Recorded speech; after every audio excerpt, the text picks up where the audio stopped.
Hey guys, Dr. Stephanie here. I'm a physical therapist, and today we're talking about knee pain again. Knee pain is so common and affects almost everyone at some point in their lives. It may be serious, it may be not, but either way, it affects how you move, it affects how you live, it affects how you feel every day. So, no one wants to have knee pain. So, I'm going to show you some exercises you can do to get rid of knee pain if you have it, or to prevent knee pain in the future.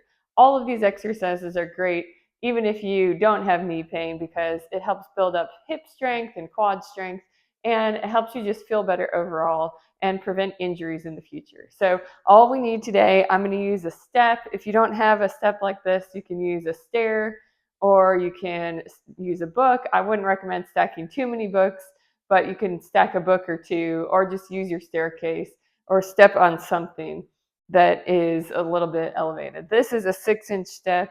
A normal stair is an 8-inch step. So if it's not quite the same height, that's totally okay.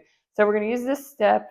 We're going to use a loop resistance band, and that's it. So, and you can do all of these with just a stair, and you don't have to have the band because we're just going to do one exercise with it. You can do it without it, but if you have a band, go ahead and use it. Okay, so we're going to start with the step, and we're going to do a couple different things with this. So the first one is one of my favorite exercises. It's just really great for hip strength and single leg stability. You're going to stand on the step, place one foot up on it, right on the edge of it, and you're going to stand up there, and we're going to do a lateral step down.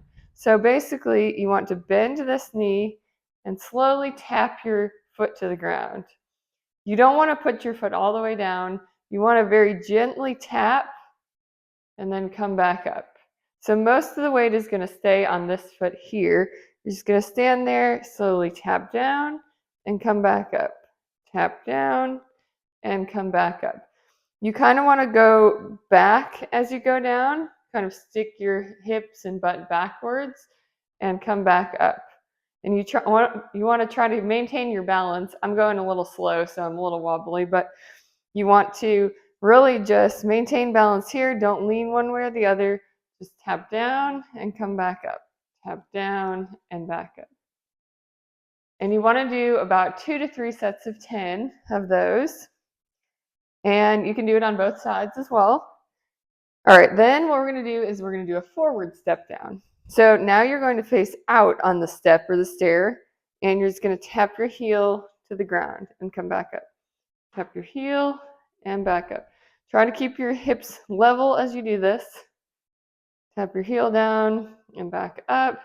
And again, 2 to 3 sets of 10 on each side. This is a harder movement, so if you want to start with a smaller step, maybe just like a book that's 2 inches, you can start with that. You just want to tap your heel down there. So tap and come back up. And a lot of people say, well, isn't your knee not supposed to go over your toe when you squat? That has been that theory has totally been gotten rid of because they figured out that it's okay for your knees to go over your toes. We do it daily in everyday life. So if we avoid it in exercise, that's actually not good because we never strengthen in that position. So it's definitely okay for your knee to go over your toe. Now, if this exercise hurts or if any of these exercises hurt, you can definitely avoid those or try a different exercise, or maybe it hurts to go from this height, so try from a smaller height and maybe that'll feel better. But you don't want to have pain on any of these exercises. A little bit of discomfort, a little bit of pain in the beginning is okay, but you don't want to significantly increase pain or just feel a lot of pain while you do the exercise. Okay, so next exercise, we're going to do a kind of a split squat. So one foot is going to go back on the step, one foot in front of you a little bit. And you don't want your feet to be totally in line. You want them to be kind of shoulder width apart here. And so we're going to do kind of a split squat, but we're going to hold it.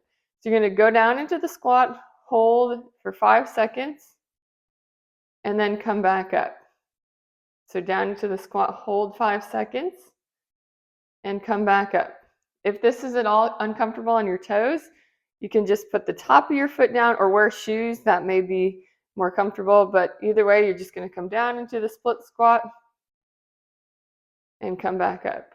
Make sure to hold 5 seconds there and come back up. This one, I recommend doing 10 or 15 on each side.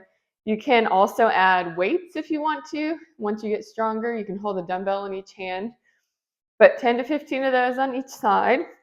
Okay, then we're gonna move the step over and grab onto a loop resistance band.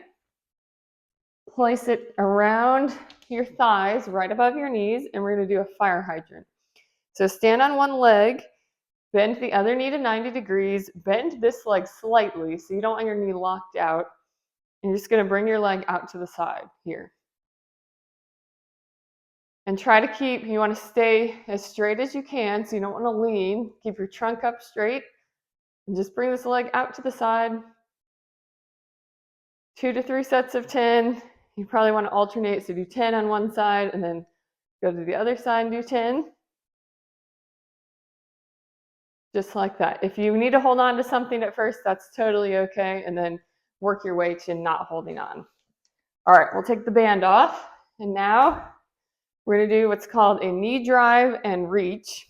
So you're gonna stand on one leg, bend your knee slightly, and just gonna bring your knee up towards your chest, and then bring it back and reach out in front of you. So knee up, and then back. Knee up, let me try on the other leg. All right, knee up, and then back like that. Knee up, and back like that. So you're just gonna knee drive, and then reach. Knee drive, and then reach. 2 to 3 sets of 10 on each side. You can alternate back and forth if you want to, but you just really wanna work on that balance on that one leg, just bringing your knee up, and then reaching out as far as you can. Okay. Now, we're gonna hit the floor for the last 2 exercises. We're gonna use the step again. So you're gonna lie on your back with feet up on this step here. And again, you can use a book or a stair, and arms by your side. You're gonna lift one leg up and just hold it here. And we're gonna do a single leg bridge. So you're just gonna lift your hips up off the ground and then back down. Lift up and back down. Up and back down. If you find it too difficult with one leg, you can use 2 legs to start, or you can start without the step as well and just put your foot on the ground.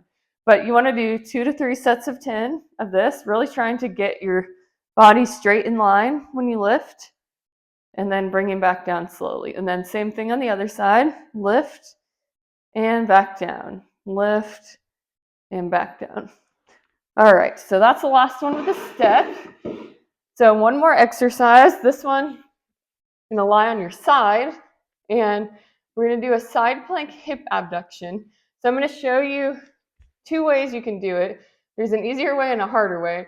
The harder way is pretty tough, so unless you're really strong, I would recommend doing the first way. So basically, you're just gonna come up into a side plank, but keeping the bottom leg on the ground, and you're gonna lift the top leg, keeping your toes flexed forward and body in line, and you're just gonna lift. Just like that. So you wanna do 2 to 3 sets of 10.